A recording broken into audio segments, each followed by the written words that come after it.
The COVID-19 pandemic is a public health emergency, but it is far more. It is an economic crisis, a social crisis, and a human crisis that is fast becoming a human rights crisis. In February, I launched a call to action to put human dignity and the promise of the Universal Declaration of Human Rights at the core of our work. As I said then, human rights cannot be an afterthought in times of crisis, and we now face the biggest international crisis in generations. Today, I am releasing a report highlighting how human rights can and must guide COVID-19 response and recovery.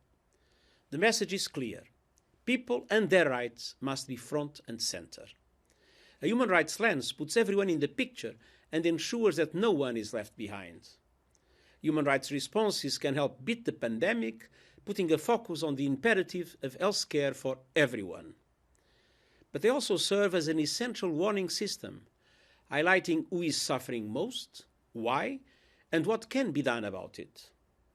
We have seen how the virus does not discriminate, but its impacts do, exposing deep weaknesses in the delivery of public services and structural inequalities that impede access to them.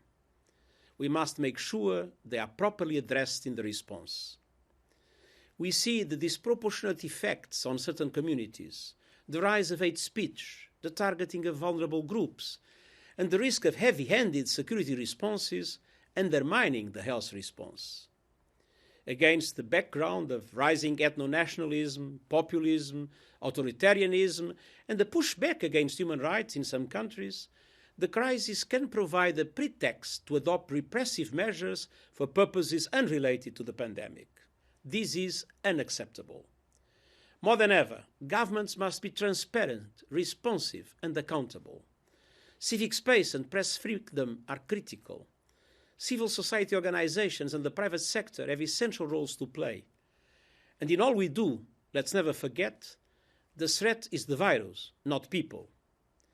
We must ensure that any emergency measures, including states of emergency, are legal, proportionate, necessary, and non-discriminatory, have a specific focus and duration, and take the least intrusive approach possible to protect public health.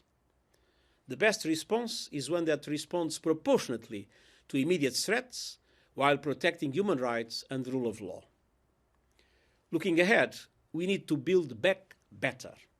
The Sustainable Development Goals, which are underpinned by human rights, provide the framework for more inclusive and sustainable economies and societies. Strengthening economic and social rights bolsters resilience for the long haul. The recovery must also respect the rights of future generations, enhancing climate action aiming at carbon neutrality by 2050 and protecting biodiversity. We are all in this together. The virus threatens everyone. Human rights uplift everyone. By respecting human rights in this time of crisis, we will build more effective and inclusive solutions for the emergency of today and the recovery for tomorrow. Thank you.